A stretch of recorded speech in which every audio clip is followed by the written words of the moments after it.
मेरे बच्चे भीख मांगने की नौबत पे आ गया हूँ मैं अपने बच्चों के लिए। मेरे बच्चे खाना तक नहीं टाइम पे खाते, स्कूल भी हफ्ते में 2 दिन 3 दिन जाते हैं।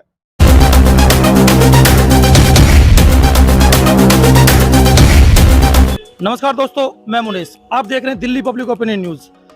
आज हम आपको लेकर आए हैं देश की राजधानी दिल्ली के मंगोलपुरी क्षेत्र के संजय गांधी हॉस्पिटल में।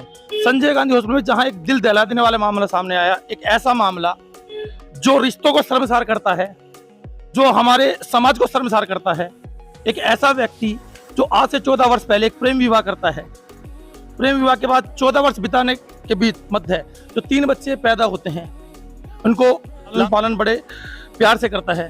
अपनी धर्मपत्नी के साथ बड़े ही प्रेम से जीवन जी रहा होता है। एकाएक कहानी में नया मोड़ आता है कि धर्मपत्नी का अफेयर किसी और से हो जाता है। जी, उस धर्मपत्नी का अफेयर जो पहले से ही प्रेम विवाह करके आई थी, उसका अफेयर किसी और से होता है और उसके साथ वो अपना घर छोड़ के, बसा बसाया सुख परिवार छोड़कर, अपने तीनों बच्चों को छोड़कर चली जाती है। किसी कारणवश बच्चों के मुंह में या किसी कारणवश एक महीना रहने के पश्चात जब वापस आती है, फिर भी अपने प्रेमी को नहीं छोड़ पाती। और बीती रात जो हादसा हुआ वो दिल दहला देने वाला मामला है। मैं सभी दर्शकों से पहले विनती करूंगा, इस वीडियो को इतना शेयर करें कि हमारे जो युवा वर्ग हैं, के लोग हैं, युवा वर्ग के जो बच्चे हैं, उन तक ये संदेश जाए कि प्रेम विवाह करना कोई अपराध नहीं है, लेकिन प्रेम विवाह के पश्चात जीवन भर उस विवाह बंधन को निभाना महत्वपूर्ण है। कल रात एक व्यक्ति जिसका नाम शशिकांत है, रात्रि 11:30-12 बजे अपने घर आता है तो उसकी धर्मपत्नी अपने प्रेमी के साथ मिलकर पहले से तैयारी में बैठी थी। आते के साथ ही उसका प्रेमी उसके पति पर टूट पड़ता है, शशिकांत पर टूट पड़ता है और उसको इतनी चोटें पहुंचाता है, इतनी मारपीट उसके साथ की जाती है। और मारपीट के करने के पश्चात शशिकांत के ऑफिस में ही उनको मृत समझ के डाल दिया जाता है और बाहर से लॉक कर दिया जाता है। एक ऐसी स्त्री, एक ऐसी महिला जो विवाह करने के पश्चात, प्रेम विवाह करने के पश्चात, 14 वर्ष जीवन जीने के पश्चात भी अपनी जगह नहीं होती, तो क्या ऐसी स्त्री को किसी और का समझा जा सकता है? क्या उसके प्रेम ने जो किया वो उचित था? क्या 3 बच्चों के पिता के साथ जो घटना की गई ये उचित थी? अगर उस व्यक्ति को कुछ होता है तो उसका जिम्मेदार कौन होगा? अगर यही प्रेम है और यही प्रेम विवाह है और इस देश के अंदर जहां सीता और राम के विवाह की कस्में खाई जाती हैं, राधा और कृष्ण के प्रेम की कस्में खाई जाती हैं, उदाहरण दिया जाता है, अगर इस देश के अंदर यही प्रेम और यही प्रेम विवाह है तो देश के सनातन संस्कृति को, देश के युवा वर्ग को सोचना पड़ेगा। तो आइए ज्यादा समय न लेते हुए आपकी बात उस व्यक्ति से कराते हैं जिसके साथ ये घटना घटी। नमस्कार सर। नमस्ते सर। आपका शुभ नाम? शशिकांत। शशिकांत जी, कहाँ रहते हैं आप? मैं कराला में रहता हूँ। कराला में। क्या कार्य करते हैं आप? मैं अकाउंट्स का थोड़ा बहुत काम करता हूँ जी, जिससे मेरे बच्चों का खर्चा चल जाए। आपकी धर्मपत्नी का नाम क्या है? निशा जायसवाल। निशा जायसवाल। कल जो घटना घटी वो क्या थी? सर, इन लोगों ने मुझे अधमरा कहो या पूरा मरा करो, इन्होंने मेरे को मार के मेरे ऑफिस में ही मेरे को बंद कर दिया।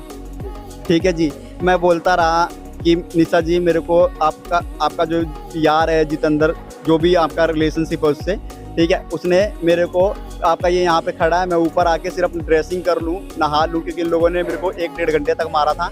तो मैं आके अपने कपड़े वपड़े चेंज करके मैं अपने ऑफिस में जाके सो जाऊँगा। इन्होंने मेरी तौलिया, मेरे ऑफिस की चाबी सब फेंक दिया। बोला, लंगड़े वहीं जाके तू नहा, तेरे को ऊपर आने की ज़रूरत नहीं है। और बोला, तेरे खिलाफ हमने जो है हाफ मर्डर का केस लगा रखा है और अब तेरे को 10 साल 8 साल के लिए अंदर डाल देंगे, और या नहीं बच गया तो हम लोग गुंडे से तेरे को मरवा देंगे। ठीक है। और इन्होंने मेरी ज़िंदगी पिछले 2 साल से बिल्कुल नर्क कर दी है। मेरे बच्चे भीख मांगने की नौबत पे आ गया हूँ मैं अपने बच्चों के लिए जी। तो आपकी शादी को कितने दिन हो गए हैं? 14 साल जी। 14 वर्ष। लव मैरिज थी, अरेंज मैरिज? लव मैरिज जी। लव मैरिज थी। तो अभी आपके कितने बच्चे हैं? मेरे 3 बच्चे हैं। 3 बच्चे। 2 बेटी मेरी और 1 मेरा बेटा। बेटी मेरे बराबर की है, ठीक है, और मेरा बेटा छोटा है, 11 साल का है, और मेरी छोटी बेटी 3 साल की है। 3 साल। और तीनों मेरे प्राइवेट स्कूल में पढ़ते हैं। घर से बहन आती है, ले जाती है। मैंने इस वजह से केयर टेकर भी अपने बच्चों के लिए लगा रखा है, फिर भी मेरे बच्चे खाना तक नहीं टाइम पे खाते, स्कूल भी हफ्ते में 2 दिन 3 दिन जाते हैं। मैं थक गया इस औरत से। तो 14 साल आपकी शादीशुदा जिंदगी में 14 साल के जीवन में ऐसी क्या घटना घटी कि जो ये मामला इस स्तर तक आ गया है? इसका एक्स्ट्रा अफेयर, एक्स्ट्रा वो इसको गलत गलत बातें बोलता रहता है, उसने बहुत गलत गलत बोल रखा है, मैं अभी बोल नहीं सकता, ठीक है। और मेरे को इन लोगों ने मैं 50% डिसेबिलिटी हूँ, इन्होंने मेरे को बोला मेरा एक्स्ट्रा अफेयर है, मेरे उसके 2 बच्चे हैं, मैंने उससे शादी कर रखी है, लव मैरिज है, व्हाटएवर सब कुछ मेरा खत्म कर दिया इन लोगों ने। और पब्लिकली मतलब मेरे जितने काम करने का जितना भी एरिया है, जितने भी टच है, सबको बुला बुला के, स्पेशल मेरे अड़ोसी पड़ोसी सबको इन्होंने बोल रखा है।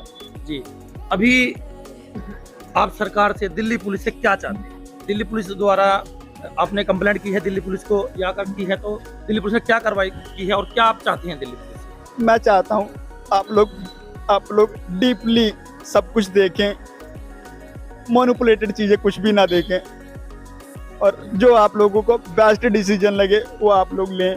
अगर मेरी गलती है, मैं गलत हूँ, तो मुझे उसके लिए सजा दी जाए, लेकिन अगर वो गलत है तो उसके लिए उनको भी सजा दी जाए।